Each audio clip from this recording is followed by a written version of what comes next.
मैं देख रहा हूं ना इस समय कुछ आदमखोर भेड़िया प्रदेश के अंदर अलग अलग जनपदों में उत्पात मचा रहे हैं। यही स्थिति 2017 के पहले प्रदेश की थी। ये लोग उस समय कितनी तबाही मचाए हुए थे। चाचा और भतीजे में होड़ लगती थी वसूली को लेकर के, कौन कितना वसूल कर ले। एरिया बटे हुए थे, कहीं चाचा कहीं भतीजे, महाभारत के सारे रिश्ते थे। महाभारत का दूसरा दृश्य वहां देखने को मिलता था और वही दृश्य उस समय भी देखने को मिलता था। प्रदेश को आगे बढ़ाया। आज परिणाम था, जिस उत्तर प्रदेश में कोई निवेश करने नहीं आता था, 40 लाख करोड़ रुपए के निवेश के प्रस्ताव उस उत्तर प्रदेश को प्राप्त हुए हैं।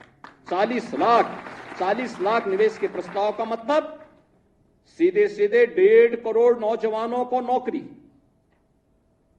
अनुमान करिए, पहले कोई निवेश करता नहीं था, जो उद्योग थे वे अपना बंद करके भाग रहे थे। आज 1.5 करोड़ नौजवानों को इस निवेश के माध्यम से नौकरी मिलेगी, नए रोजगार की सृजन होंगे।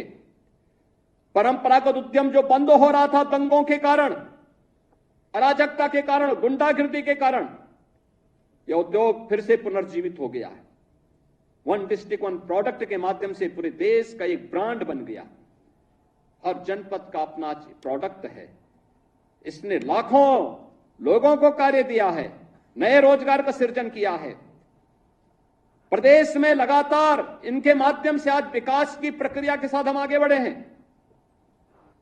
कनेक्टिविटी बेहतर हुई है, एक्सप्रेसवे के रूप में, इंटर स्टेट कनेक्टिविटी के रूप में जनपद मुख्यालयों को 4 लेन के साथ जोड़ा गया है। यह वही प्रदेश है जिसमें वेतन देने के लिए पैसा नहीं था। आज हम रेवेन्यू सरप्लस स्टेट के रूप में देश के सामने है। सबसे बड़ी आबादी है, वेतन की कोई समस्या नहीं, भत्तों की कोई समस्या नहीं, विकास के लिए किसी भी पैसे की किसी प्रकार की कोई कमी नहीं है। हम सड़क भी बना रहे हैं, बिजली भी पहुंचा रहे हैं, जनता के लोक कल्याणकारी कार्यक्रम को भी आगे बढ़ा रहे हैं। 1 करोड़ परिवार तो ऐसे हैं जिनको 12,000 रुपए सालाना पेंशन की सुविधा डबल इंजन की सरकार प्रदान कर रही है। ये तभी कर पा रहे हैं जब प्रदेश के पास पैसा है। भीख मांग के दान नहीं दिया जाता है, ये जब क्षमता है तब सरकार इसको कर पा रही है। कन्या सुमंगला योजना के माध्यम से बेटी के जन्म लेने से लेकर के स्नातक तक की पढ़ाई के लिए 25,000 रुपए सरकार उपलब्ध करवा रही है। इसलिए क्योंकि प्रदेश के पास पैसा है। सामूहिक विवाह योजना के माध्यम से बेटी की शादी के लिए प्रदेश सरकार पैसा उपलब्ध करवा रही है, बिना भेदभाव के उपलब्ध करवा रही है। इसलिए क्योंकि प्रदेश के पास पैसा है। हम लोग अनुसूचित जाति, जनजाति, पिछड़ी जाति, दिव्यांगजन, इन सभी को स्कॉलरशिप उपलब्ध करा रहे हैं और पहले की तुलना में कई ज्यादा उपलब्ध करा रहे हैं। इसलिए क्योंकि प्रदेश के पास पैसा है और इस पैसे का उपयोग करते हुए हम लोग आज प्रदेशवासियों को लगातार उनके जीवन में परिवर्तन लाने का काम कर रहे हैं। बहनों और भाइयों, यह सरकार की, चाहे वह विकास के कार्य हों, चाहे वह लोक कल्याणकारी कार्य हों, चाहे वह प्रदेश सरकार के द्वारा एयर कनेक्टिविटी को बेहतर करने की दिशा में किया गया प्रयास हो। पहले प्रदेश में जब दंगे होते थे, अराजकता थी, तो एयर कनेक्टिविटी जोड़ के करेंगे क्या? हवाई जहाज से आएगा कौन? कोई नहीं आता था। आज तो 2 एयरपोर्ट से हम 9 एयरपोर्ट को तो क्रियाशील कर चुके हैं। 10 नए एयरपोर्ट पे हमारे कार्य चल रहे हैं। जो एयरपोर्ट 9 चल रहे हैं, इनमें से 4 तो इंटरनेशनल एयरपोर्ट हैं। 5वां भारत का सबसे बड़ा एयरपोर्ट भी हम उत्तर प्रदेश के अंदर जेवर में बना रहे हैं। आखिर यह काम लंबे समय तक प्रदेश में शासन करने वाली कांग्रेस, समाजवादी पार्टी या बहुजन समाजवादी पार्टी क्यों नहीं कर पाई? ये इंफ्रास्ट्रक्चर क्यों नहीं दे पाए? ये तो बिजली देने में भेदभाव करते थे, ये लोग तो सड़क बनाने में भेदभाव करते थे, ये लोग तो नौजवानों को नौकरी देने में भेदभाव करते थे। कोई कल्पना भी नहीं कर सकता। मैं भी बैठा हुआ था, यहां पे ओम प्रकाश राजभर जी मुझे बता रहे थे कि पहली बार पंचायती राज विभाग में किसी राजभर की नियुक्ति हो रही है। और मुझे लगता है तो देखिए उन्होंने की पीड़ा,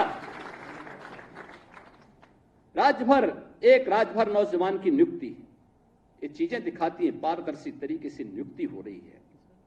आखिर वह नौजवान भी तो होगा, वह भी तो प्रदेश का हिस्सा है, क्यों नहीं उसकी नियुक्ति होनी चाहिए थी। मैं देख रहा था नियुक्ति पत्र, जब मैं देख रहा था प्रयागराज का एक नौजवान और एक बेटी, दोनों नियुक्ति पत्र प्राप्त किए, दोनों अनुसूचित जाति से जुड़े हुए थे। इनका भी पहले अधिकार होता था, क्यों नहीं इनको नियुक्ति पत्र मिलती थी? कारण था नियत साफ नहीं थी। चाचा और भतीजे में होड़ लगती थी वसूली को लेकर के, कौन कितना वसूल कर ले। एरिया बटे हुए थे। मैं देख रहा हूं ना इस समय कुछ आदमखोर भेड़िया प्रदेश के अंदर अलग अलग जनपदों में उत्पात मचा रहे हैं, और कमोबेश यही स्थिति 2017 के पहले प्रदेश की थी। ये लोग उस समय कितनी तबाही मचाए हुए थे, किसी से छुपा हुआ नहीं है। और इनके भी एरिया बटे हुए थे वसूली के, कहीं चाचा कहीं भतीजे, महाभारत के सारे रिश्ते थे, सारे रिश्ते। फेल हो जाएगा। महाभारत का दूसरा दृश्य वहां देखने को मिलता था, और वही दृश्य उस समय भी देखने को मिलता था।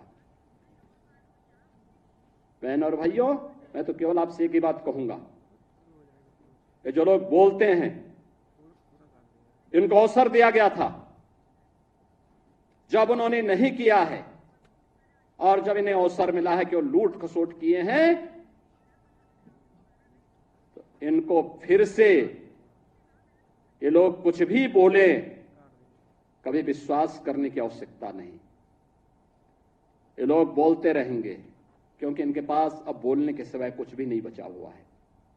जनता इनको देख चुकी है, इनका गुंडागिर्दी देख चुकी है, इनकी अराजकता देख चुकी है, इनके द्वारा किए जाने वाले अमर्यादित आचरण को देख चुकी है। हमें सावधान होकर के केवल एक लक्ष्य होकर के कार्य करना है, और लक्ष्य है जिस विभाग में हम नियुक्ति पत्र प्राप्त कर रहे हैं उस विभाग को सर्वोत्तम विभाग के रूप में स्थापित करना। आप अगर अपने कर्तव्य का ईमानदारी पूर्वक निर्वहन कर रहे हैं तो आपके द्वारा किया जाने वाला प्रयास उत्तर प्रदेश को देश की नंबर 1 की अर्थव्यवस्था बनाएगा, और उत्तर प्रदेश देश की नंबर 1 की अर्थव्यवस्था बन जाएगा।